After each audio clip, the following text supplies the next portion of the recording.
bigger screen. Okay, I guess. Okay. So I guess I'm live here in the Day to Day Social Work Facebook group.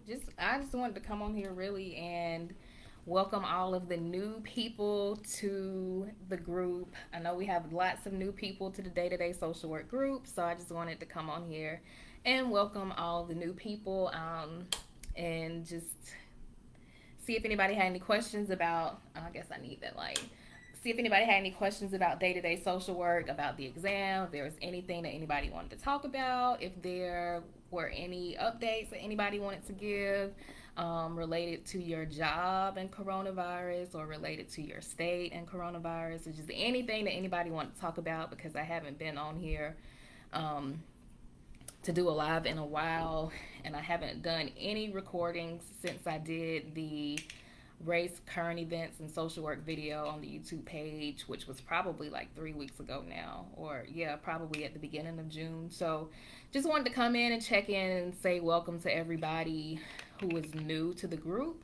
Day to Day Social Work is primarily a group for preparing for the license exam on the master's and bachelor's level. We offer tutoring, the 75-day pre-recorded tutoring series, which lots of colleagues have used to pass their exam, and I just wanted to help people across the country, which is what I've done over the last 5 years since I started day-to-day social work in 2015. So, and then aside from license exam preparation, also I help expose people to social work, and we talk about all things social work, including um, just current events, mental health, eating disorders, narcissism, depression, and anxiety, which is one of the things I don't really have anything in particular planned to talk about tonight, but I did want to touch on the depression and anxiety that a lot of people may be feeling right now during this time, since life has been shaken up so much for so many of us.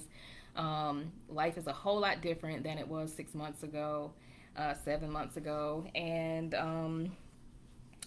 I was in a training earlier today. It's called Youth Mental Health First Aid, and it's a 3-year certification for people, anybody actually. It's not just for professionals or for social workers, but it's a training for anybody.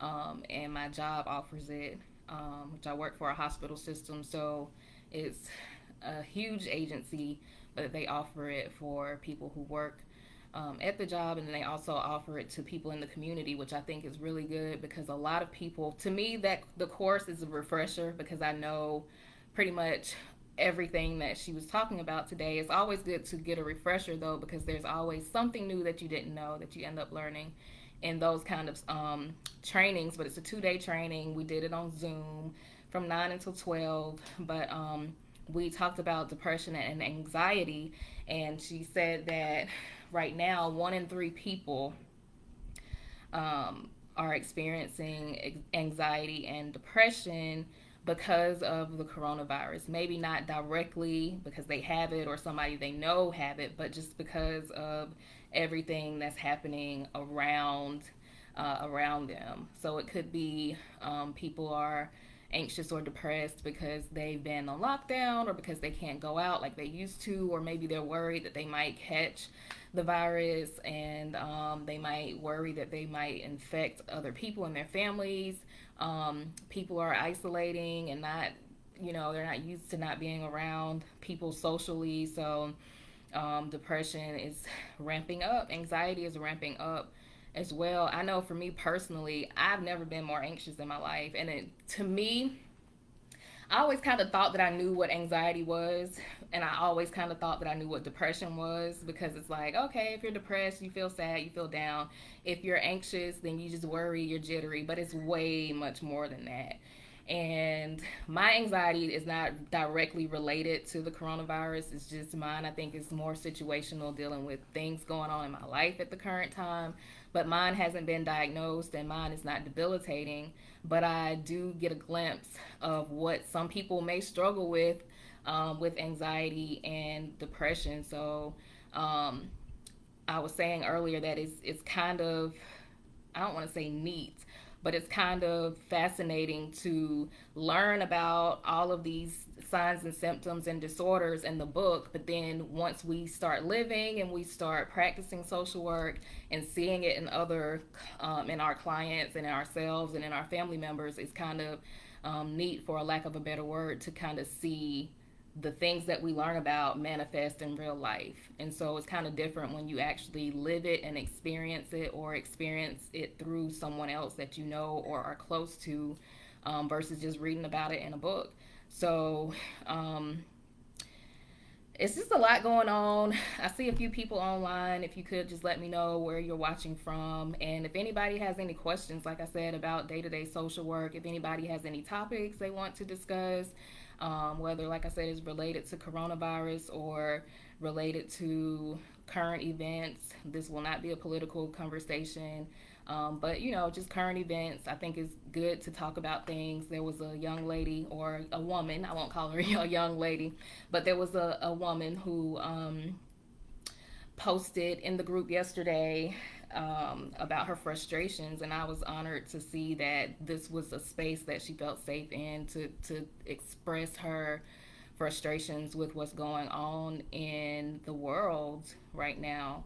And so I'm glad that people see this as a safe place to vent or to express how they feel. And I want and hope that that post encourages other people to feel like if they have something they want to say, or if they don't understand certain things, because this group has, I think, like 3,000 people in it, and I think a majority, an overwhelming majority of us are social workers, and from all over the country. So I think that all of us together collectively have a lot of different perspectives and viewpoints that could be beneficial to other people. So I've always hoped and encouraged people to be interactive on this page. I do vet all of the posts. So if you have a post, it comes directly to me so that I can look at it and make sure that it's not anything that is derogatory, I guess. I would never not post something because I don't agree with it. But if it's anything, there are some people in this group that I kind of wonder, like, how did they get here, because they aren't social work related. But then some people just want to know about social work, so we approve them to be in the group anyway. But, some people are a little sketchy, but I still approve most of them anyway, because some people just want to know about social work. So I just, I hope that this group can provide knowledge to people. So Tawana is from Huntsville, Alabama, and Ziggy is from Huntersville, North Carolina. Okay, cool. So I think most of the people who I have tutored in the past are from Texas and from New York. So very, very large number of people are from Texas and New York in the group. Myra is from Spartanburg, South Carolina.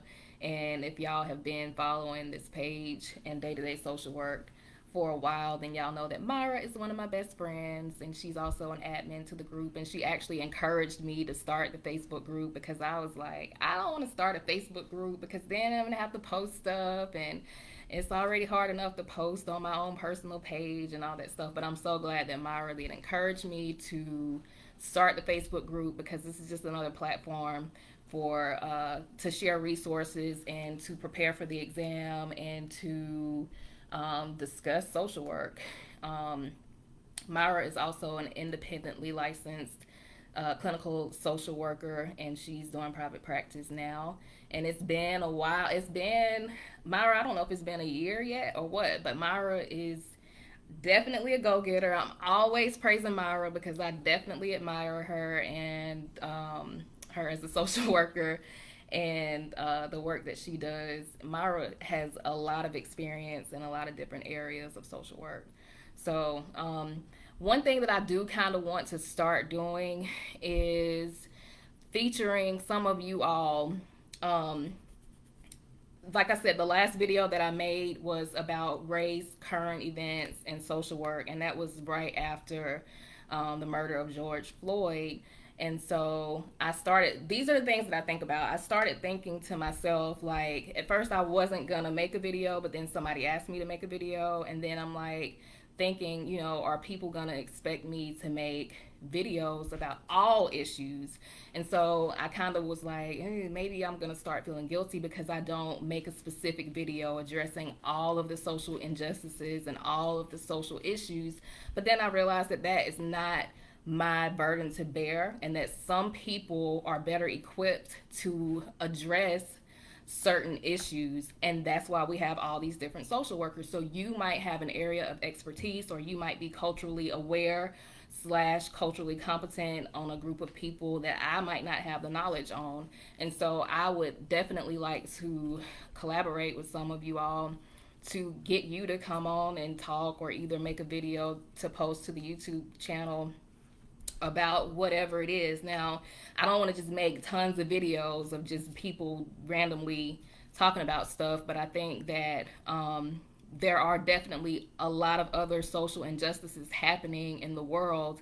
And even though I can speak on it, I might not have direct experience with it like I did talking about how I feel as a black person in America while all of this stuff is going on with racial injustice as it relates to black people. So we know that there are social injustices regarding people who are Hispanic, immigrants, people who are in the LGBTQ community. Like, there are a lot of different groups of people who experience social injustices, and I don't have the knowledge or expertise to speak on that because I don't live those lifestyles, or I'm not in that group of people. So I think that if we ever want to highlight any group in particular, and you have knowledge, experience, and expertise, then I definitely don't mind passing the mic over to somebody who can do justice to it more than I can. So this platform is not just for me to sit and post everything. I really, really, really want this group to be more interactive. I really want you to share, to converse, to, most of the posts are from me. But lately we've gotten a lot of posts from people in the group asking for resources. And if you see that, please, if you know anything, or if you can address a question that someone has, please do. Even if you don't have like a whole lot of knowledge about something, then please just post what you do know about.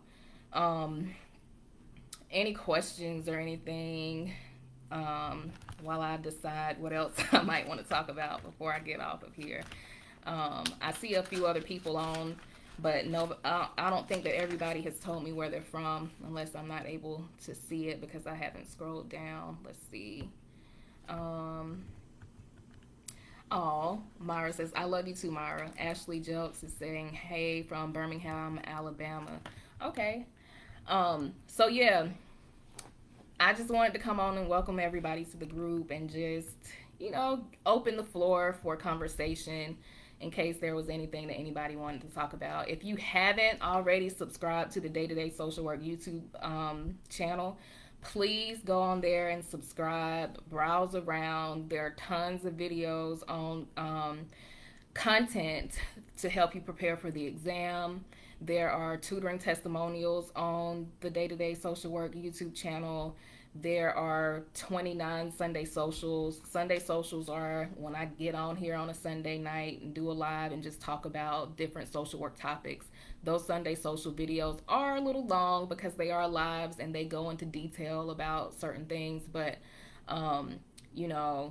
there are a lot of good topics in those videos that can help you prepare for the exam, but also, more importantly, help you while you are practicing social work. So Jersey in the house. Okay, I see you. I like the little emoji. Myra says, just let me know when I will do a video with you. So yeah, me and Myra are long overdue for another video to discuss how she has been doing in her private practice, on privately practicing social work. I just had a session with I've been on video all day today. So I did the 3-hour Zoom training for the youth mental health first aid. That was 3 hours. And then I had to meet with my clinical supervisor. So I think I only have 16 hours left. And then I'm starting my ethics class on July 1st. And then I'll be gearing up to take the exam hopefully in October. And then I'll be going into private practice too. So I think that once I'm clinically licensed on an independent level, this channel will start going even more so towards clinical content, talking about the mental illnesses and talking about diagnosing and talking about signs and symptoms and that kind of thing, because this is going to be a progressive group. So starts out where we are either bachelor's holders or master's holders, and then we're trying to get our license. Then we get our license, and then we go and we start doing a supervision, which in South Carolina takes 2 years to do 100 hours of one-on-one supervision. Well, you can do 50 hours group and 50 hours one-on-one, or you can do all one-on-one, I think. And then after that, you're independently licensed. And so this is going to be a progressive group, and I really want to focus more on clinical content. Some people have no intention of doing any clinical social work. I know, I've been there. I never thought that I wanted to do therapy. Like, therapy was nothing that I wanted to do. I was complacent with doing case management.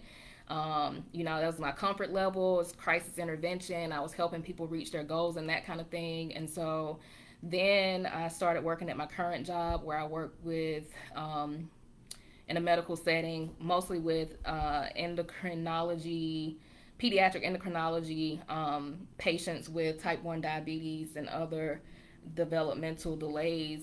And I work primarily with teenagers. And so I see the need for therapy in this demographic rather.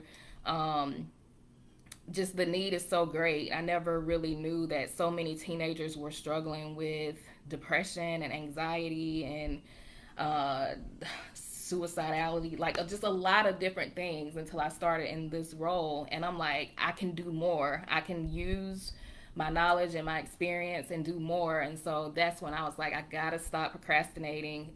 Just like earlier this week, I posted a little meme that said, this time next year. I mean, it was based. I can't remember. I can't remember exactly what it said. It's basically like, you need to get started on whatever it is you've been putting off. You need to get started doing it now, because you're gonna wish that you had started this time next year. And that's so true. Like, a lot of times we procrastinate and we put things off. And I put in that post that I procrastinated. Like, I got my license on the master's level in 2015, and I didn't start supervision to do clinical therapy until 2018. So I really waited 3 years before I even, started on my hours to think about going into private practice. But, everything happens when it's supposed to happen. And at that time, like I said, I was not clinical minded at all. I was more case management minded. And so once I saw that this was a need and it's something that I thought that I could actually do and be good at and help people with, I got right on it. And I'm so glad that I finally did, because I'm almost done. The 2 years have gone by pretty quickly. And it's just like a rolling ball. And now it's just like, okay, so now I'm just getting excited because I'm almost done, and the possibilities are going to be endless. I can do private practice, I can do therapy with veterans, children, adults, just everybody. And like I said before, your career in social work is what you make it. A lot of people are like, oh, you a social worker? Social workers don't make money, and social workers only work at DSS and take people's kids. And we, of course, know that that's not true at all. And so, there are very low paying social work jobs. But again, your career is what you make of it. And so if you take the steps and do what you need to do, and you work around and make yourself marketable, and you get into different areas of social work, and you get into the internships and volunteering and getting that experience, and being well-rounded, you can definitely move on up the pay scale. It's very possible to make six figures in social work. It's very possible to make in the 70s, 80s, $90,000 a year salaries in social work. So don't ever let anybody tell you that it's impossible to make money in social work. But we know that that's not why we get into this profession. We don't get in social work to become rich or wealthy. But if you do it right and you navigate it right, then you definitely make a very decent, livable salary. Um, so just don't let anybody discourage you about social work. It's what you make it, just like anything else. Um, let's see what else. There's a website called um, Coursera.org that has free classes. I think I just learned about this today when I was doing the mental health first aid training. One of my colleagues told me about it, and I went on there just to kind of check it out. But Coursera.org has a lot of different free trainings that you can look into, so you might want to check that out. What else? Any other resources that are on not international but a national level that anybody knows of? Um, Normally, I try to share things that most people can utilize in this group because, like I said, there are people from all over the country here, so I try not to post too many local resources, just because a lot of people won't benefit from it. But if you know of any resources, I'm always encouraging people to post resources that they know about. Um, I was hoping that people would have questions or topics or comments. I don't know what I can do to make this group more interactive. It's like people will come on and they'll watch and they'll, say some stuff, but it's just not very interactive. And I really want to change that because I know that a lot of y'all have a lot of knowledge and I really want to learn from y'all too because I don't know it all. I mean, I've been doing this professionally for 10 years now, and I don't know it all. Like, I'm always looking to learn from people, which is why I'm so glad that I have all of you as colleagues to kind of look forward to discussing stuff with. But I don't know. I'm going to have to come up with a way to get y'all to be more interactive. I also had therapy today. So I had my Zoom meeting, I had my clinical supervision, then I had therapy with my therapist. I see her once every 3 weeks now, and we meet online for right now because of coronavirus.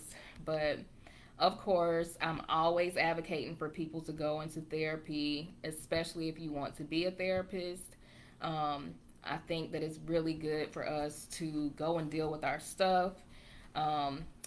The first time I had gone to therapy was when I was a freshman in college. It was free on campus, and so I went just to talk about some issues that I was having with a family member, but I never went back, and I kind of regret that I didn't go back when it was free. But the next time I went was probably like 2015, and I was a freshman in college in 2005. And so I didn't go again until 2015. So that was like 10 years later. And I did not like my therapist. I only met with her once, but she kept looking at her clock and I felt rushed and I didn't think that she related to me. I felt like she gave me really bad advice, which the social workers, therapists are not in the business of giving advice. I didn't go to her for her advice. I went to her so that she could help me process through some stuff. But the first time I met with her, like I said, she kept looking at her watch. She told me that she had to pick her kids up out of the carpool or the car line at the school or something like that. And she was not engaged at all. I never went back to her. That was 2015. And then last year is when I started going to therapy consistently. And I've been going for over a year now. So I think it was last February when I started going. I was going once a week, and then I started going once every 2 weeks, and then things got a little bit better. And then, therapy is a commitment, I think, for some people. Not for everybody. It's not long term. But I think it's been helpful for me to kind of process through the things that I've been through in my life. So last year was 2019. Like, before I started going to therapy consistently last year, I had been going throughout life thinking that everything was okay for 32 years. I was going through life thinking that everything was fine. And then when you get into therapy and start digging through all of your stuff, you start realizing that, maybe maybe everything wasn't as great as I thought it was, And I think that a lot of times people suppress a lot of things that they go through in their past, and they don't want to deal with it. And I think that's kind of cliche to say that people don't want to do the work and they don't want to deal with it, but when I think about my own experience, there are things that I'm just not ready to talk about with my therapist yet that I think about on a regular basis, but I'd rather tackle all this other stuff first.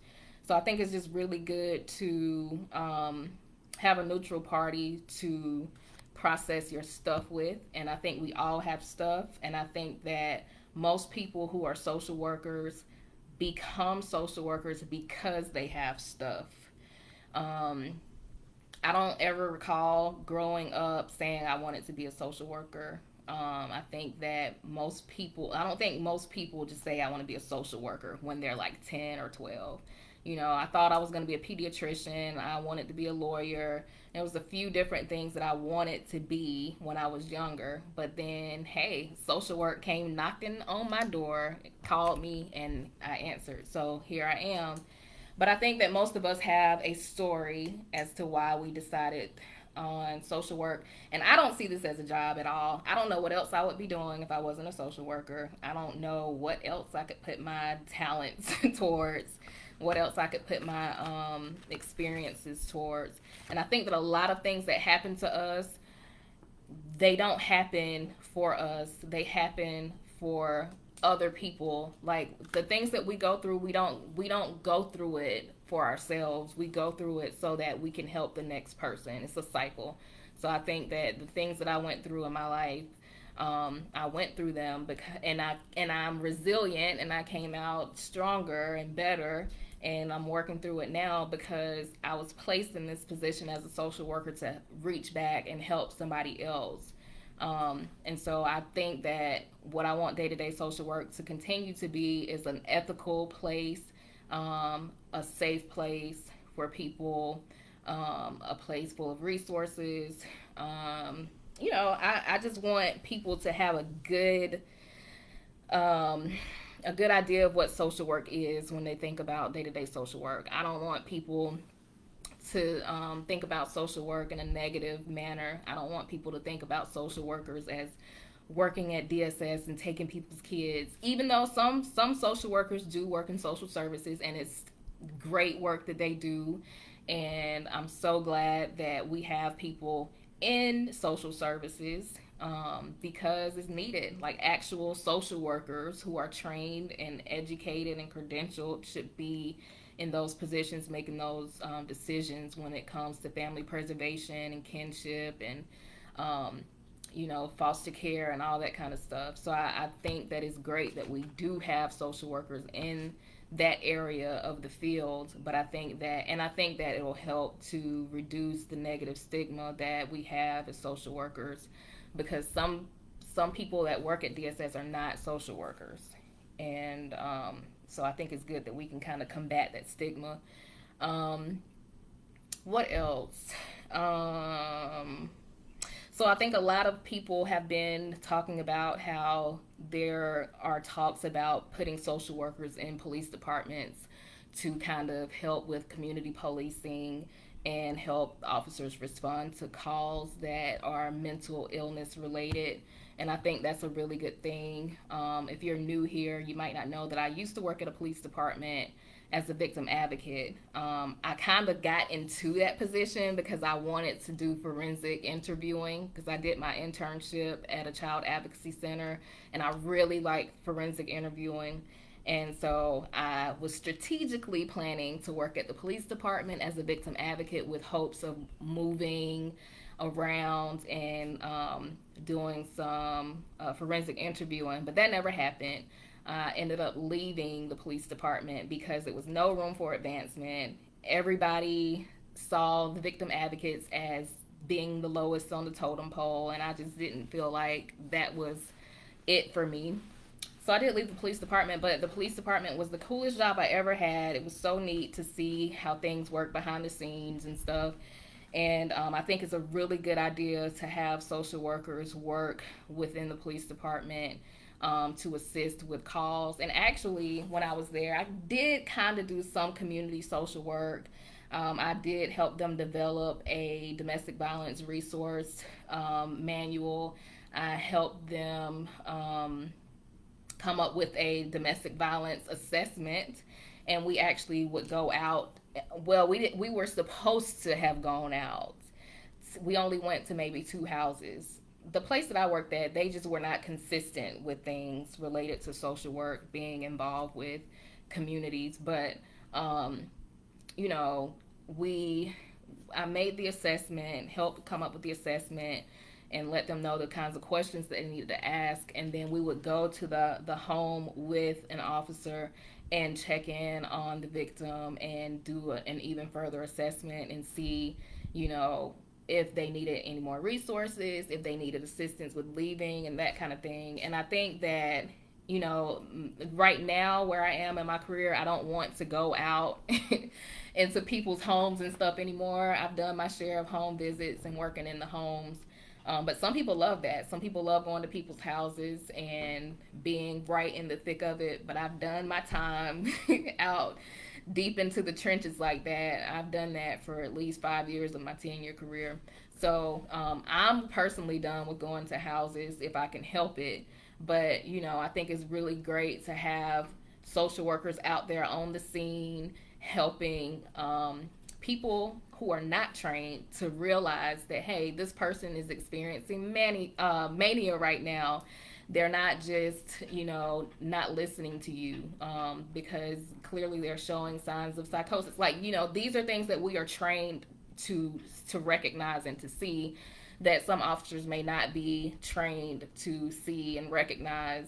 But I can say that the police department that I work for, they did have a community response team. They call it CRT. That was the acronym. And they actually did have, it was just a small group of officers who were trained to recognize these signs, and they were trained in de-escalation and that kind of thing. So I think that that was good that they did have that community response team, but I think that all officers should be trained in that. So I think it's really good that there are conversations around having hopefully licensed and licensed social workers working with the police officers. And then here in South Carolina, we have a collaboration with the Department of Mental Health. And when I say we, there's in the state of South Carolina, there's a program called the I think it's CCRI, Community Crisis Response Intervention or something like that, that the Department of Mental Health has a collaboration with law enforcement to where if somebody is experiencing a mental health crisis, then a social worker along with the law enforcement member will respond 24/7, 365 in person to assess that person and either get them emergency services or schedule next business day appointment with someone at Department of Mental Health to kind of help with, I guess, acknowledging and recognizing mental health issues in the community. So I think that that's a very good collaboration that the state has going for, you know, the citizens here in South Carolina. What else? I was actually telling one of my friends the story about, I'll say this and then I'll get off because I will go on and on and on. But I was telling one of my friends about a story when I was in grad school. I lived down in Columbia. I went to the University of South Carolina. And while I was in grad school, I had a neighbor who lived downstairs. And I was living on the third floor. He was living on the first floor. And, you know, we were friends or whatever. And I noticed his car was in the same spot for like 3 or 4 days in a row. And that started to concern me. I didn't talk to him every day, but I talked to him at least like maybe 2 days out of the 7-day week. And I noticed that his car was in the same spot for a few days, and I hadn't heard from him. So I went downstairs and knocked on the door, and he didn't come to the door. So I went around and looked inside. The windows were open, the blinds rather were open, and the lights were on, but he didn't come to the door. And he was from the Congo in Africa, and he was so proud to be African. He was, I'm African. Like, he wouldn't lock his door whenever we would leave to go across the street to go out to eat and stuff like that. I'm like, why don't you lock your door? He's like, I'm African. Nobody's gonna bother me. I'm African. But anyway, so I noticed that he was not, his car hadn't moved, and he had not called. He didn't come to the door. So I called him. He didn't answer the phone. And then I became worried that something was wrong with him because he had not responded. So I remembered that he had a brother. His family, his mom and parents and stuff, they still lived in Congo, but he had a brother and sister that lived in California. And I remember him telling me that. So I went on Facebook and found his brother. And I sent a message to his brother, and I was like, such and such is not answering his door. I noticed that his car has been sitting here for the last few days. I'm kind of concerned about him. I just wanted to let you know, I know he doesn't have any family here. And so his brother messaged me back, and he said, well, you were right to have some concern because he is at the mental hospital down in Colombia. And so I'm like, oh, okay. I knew that something wasn't right because his car hadn't moved, and he didn't work from home. And so his brother asked me if I noticed anything different about him in the last few weeks. And I said, yeah, I actually did notice something different. So he had been obsessed, literally obsessed with solving this equation that he said nobody else in the world had solved. And he said that if he solved this equation, that he would be infamous and everybody would know him. And I was in grad school, and I didn't really have a whole lot of knowledge of different things that I do now, but I did find that to be kind of odd. Like, he was literally obsessed. Every time I would go down there, he would be working. Like, he never watched TV. He was always in his books, and he was always working on this equation. And I thought it was kind of weird, but he was kind of nerdy and geeky and stuff. So I'm like, whatever. This is just how he is. And so one day he called me, and he said that he finally solved this equation. And he was so excited. He was so hype. And he was like, oh, I solved it. I'm going to be so famous. And he was just super, super, super hype. And he was like, we got to go out and celebrate. And so we went downtown to the Sheraton. They had a rooftop bar. And he was buying drinks. And he was so, like, just up. He was so stimulated. And I'm like, okay. So I thought that he was just excited that he actually solved this equation that nobody else in the world had solved, and that he was just happy about it. So and I was like maybe 24 at that time, not a lot of knowledge of stuff like this. And so I'm like, whatever. So then that's what I told his brother, like, he was really obsessed with this. And then he said he finally solved it, and he was just like, he felt like he had conquered the world. And so he was like, okay. So I asked his brother if I could call him at the mental health hospital. And at that time, I didn't know that you had to have a code to talk to somebody that was in a mental health hospital. And so he was like, yeah, you can call him. He's at such and such hospital on such and such floor. So I called the hospital, and they asked me for the code, and I told them I don't know the code. And they were like, well, we can't confirm or deny that this person is here, and you don't have a code, so no, you can't talk to him. So he finally came home a few days later, and he was very, I guess, embarrassed, I guess. But he came to my apartment, and he knocked on the door, and he thanked me for getting in touch with his brother. And he told me that his mom had come over from Congo to come and see about him, and he wanted me to meet his mom. So I said, okay. So I went downstairs and met his mom, and he brought out this bag of medication that he was prescribed, and sat them all out on the counter. And he was like, you could tell he was embarrassed, but I guess he felt comfortable with me.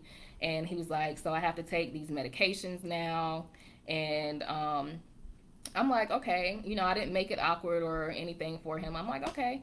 So he told me though that he was diagnosed with caffeine overdose or caffeine withdrawal. I can't remember which one it was. But if you know about the updates to the DSM-5, that is an actual diagnosis. And he said that he had drank all this coffee and that he had too much caffeine, and that was the reason why he was um, so hype and all this stuff. And I kind of, I was in grad school. I think I was taking psychopathology at that time during that semester.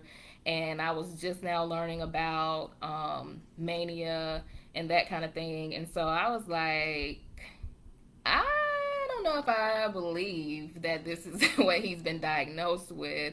And so he told me that what happened was so we stayed in Harbison, which is this area with a lot of restaurants. We live right across the street from the mall and all these shopping restaurants and all this stuff. And so right down the road within walking distance was a Carolina Ale House. And so he said that one night he walked down to the Carolina Ale House, and I guess it was like a Friday or Saturday night when they kind of turned the restaurant into like a little dance floor lounge type situation. And he said that he bumped into somebody, and I don't know if he was aggressive or they were aggressive, but they got into it and somebody called the police. And the police came, and he was just very aggressive with the police and that kind of thing. And this is supposedly from caffeine overdose or caffeine withdrawal.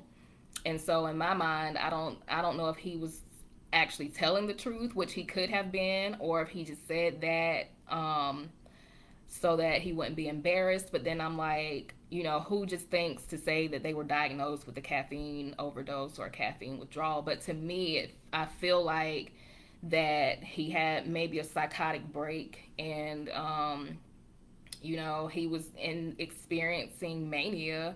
Like I said, he was so obsessed with this math problem, like not even like, oh, I'm gonna work on this 3 hours out of the day. Like he was fixated on this math problem for hours and hours every single day, every time I talked to him.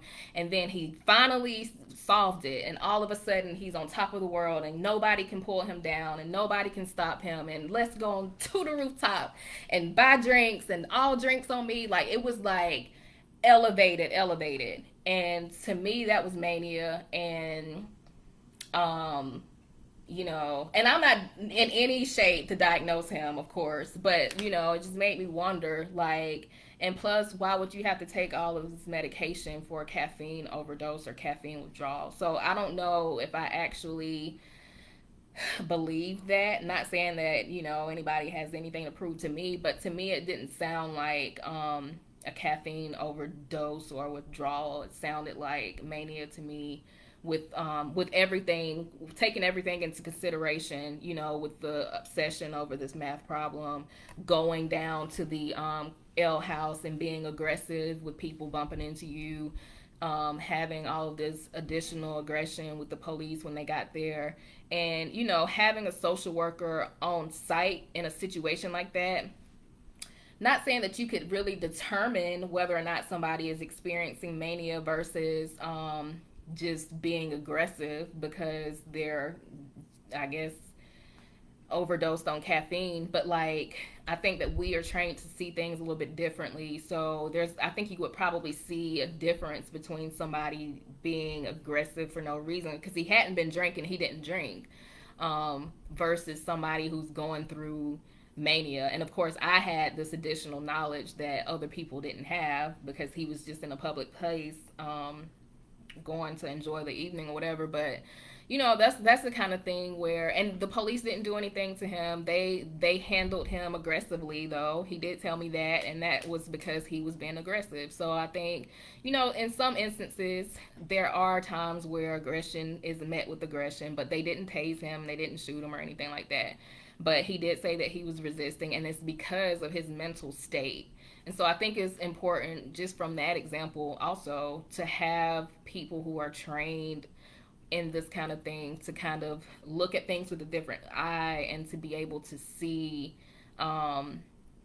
see things a little bit differently and say, hey, this person seems to be going through some mania right now, or this person seems to be depressed right now, this person seems to be hallucinating or having delusions and all that kind of stuff, because the average person does not know about mental illness. And the youth mental health first aid training that I went to tomorrow, that's going to continue, yesterday, that's going to continue tomorrow. My colleague told me about it. She's a health coach that I work with, and she told me about it. And she called me after the training and she asked me what I thought about it. And I told her, it's just a refresher for me because I know this kind of stuff already. And she was like, well, that's not my area of expertise. So I really learned a lot. And we kind of talked about all of the stuff that we talked about. And that training today, we talked about ADHD, anxiety, depression, ODD, a little bit about bipolar disorder. We didn't really talk a lot about borderline personality or personality disorders in general, but I think that that's something that should be added to trainings dealing with youth, because I think, most of the time the youth is not diagnosed with personality disorders until 18, sometimes 15, but like normally 18 or older is when you're diagnosed with a personality disorder, because there's just too many similarities to just regular growing pains and hormonal experiences and stuff like that could be confused with a personality disorder, which is why they kind of want you to be a little bit more developed before they diagnose you with that. But also, our brains aren't fully developed supposedly until 25, and then some people are even saying it's a little bit later than that. So even at 18, it's kind of hard to say that, hey, we need to diagnose this person with a personality disorder, because they're not fully developed as far as their brain. But I have patients who, some physicians that I work with are like, this child is going to have a personality disorder. And I could see why they say that. And a lot of it is tied to trauma and not having an attachment to a caregiver, being bounced around from home to home, not having someone to love them, having to lie and manipulate to survive a lot of times. And one of the things that stood out to me that the lady in the training today said is that we don't need to focus so much on saying that people, or children in particular, are attention seeking, but rather that they are attention needing. And I thought that was true, because a lot of times when we work with kids and we know that kids are or can be manipulative, we do say, oh, they're just seeking attention, they just want attention and all this stuff. But, to kind of put a positive spin on it, sometimes kids are not attention seeking, they are attention needing. And when you look at their lives and the things they go through and their trauma and that kind of thing, then you can see why. Like, if a child's family, I have two patients who are kind of similar, but they are bounced around from home to home. Their family does not want them. They are actually kids that do get into some trouble with the law and that kind of thing. But when you look at their history, they've been in these situations since they were little, where they're bounced around from home to home to home, and group homes, and this family member and this person doesn't want them, and their mom abandoned them, and all this stuff. And you have to think about, when you look at the formative years of, when we look at the cognitive development, see, all of this stuff ties into the stuff that we learn about. So when we think about those stages of development, kids form attachments with their caregivers early on, and they don't form those attachments properly, then they will definitely have some issues growing up. And so, like I said in the beginning of this live, like, it's neat to see the things that we learn about in the book manifest in real life, whether it's through our own experiences or through watching somebody that we work with, or our family members, or our friends. But it all starts to make sense, because some of these kids are doing things to survive. And I do see the makings of a person with a narcissistic personality disorder. And one of my patients, I do see the makings of a person with borderline personality disorder. I do see the makings of a person with a reactive attachment disorder. And it's seeing it as it starts to manifest at a younger age. And so I think it would be interesting to see what happens with these children as they get older, which I won't be able to see because, you know, they won't be my clients anymore, and I won't have a relationship with them after they're discharged from our program, and I'll move on to another job eventually. And you know, you just wonder over the years what happens to some of your clients. So, but like I said, I won't babble on and on and on. But if there's any questions or comments or anything that I can address, then let me know. Ziggy says, "Go Cox." Yes, but you know what? Even though I went to USC and they're the Gamecocks, I don't really, I don't really feel like a Gamecock. And I think it's because I went there for grad school and I was only on campus on Saturdays and um, yeah, I was only on campus on Saturdays. I didn't go to any of the football games. I wasn't engaged in any student life and all that stuff. So my actual undergrad was at USC Upstate, which is the University of South Carolina Upstate, which is a branch of the University of South Carolina, and we were the Spartans. And so I'm a Spartan. But, you know, if I had to choose, then I would say go Cox if necessary. But you know, there's the whole rivalry between USC and Clemson. Clemson are the Tigers. So if I have to pick, then I definitely would pick the Gamecocks over the Tigers just because I did go there for grad school. But yeah, so any questions or comments or anything before we end the live tonight? Okay, so I don't see anything. Hopefully this has been a nice little talk. And, you know, as always, I thank everybody for the work that they do every time I end the live because I really do. I'm grateful that we have people who care about other people and who do this work because they see it as a calling. It's not work to us. This is what we do. Those of us who are dedicated to this, we do what's needed, we do what's necessary. I always say, you know, it's not about me. I don't always have to remind myself that, but a lot of times I remind myself whenever I'm starting to feel like, oh boy, here we go, we got to do this, we got to do that. I have to remind myself that this is not about me, and this is, you know, there's a purpose in all of this. So when you feel drained and frustrated and you're kind of over it, just remember that not everybody can be a social worker. I mean, you know, you have to be built for this. Like, you have to be called to this. So you are amongst a group of people who I think are very special, and not everybody can sit there and listen to other people and their problems all day and try to help people figure out how to better themselves and try to help people help themselves. So it takes a special kind of person. And like I said, I think that most social workers have a story, and that's why we're so invested in this work. It's because, you know, maybe we are the person that we needed somebody to be for us in situations that we've been through. And so now we can kind of reach back and help other people who may have gone through similar things that we went through, and try to help them come out on top. So I'm gonna try to do more lives, but I kind of am discouraged to do more lives because people don't really participate, and I don't know what the feedback is, so I don't really know like if it's helpful or if anybody is interested. But you know, I'm just gonna do them anyway, and hopefully things will kind of pick up as far as feedback. But so y'all have a good evening. Stay safe.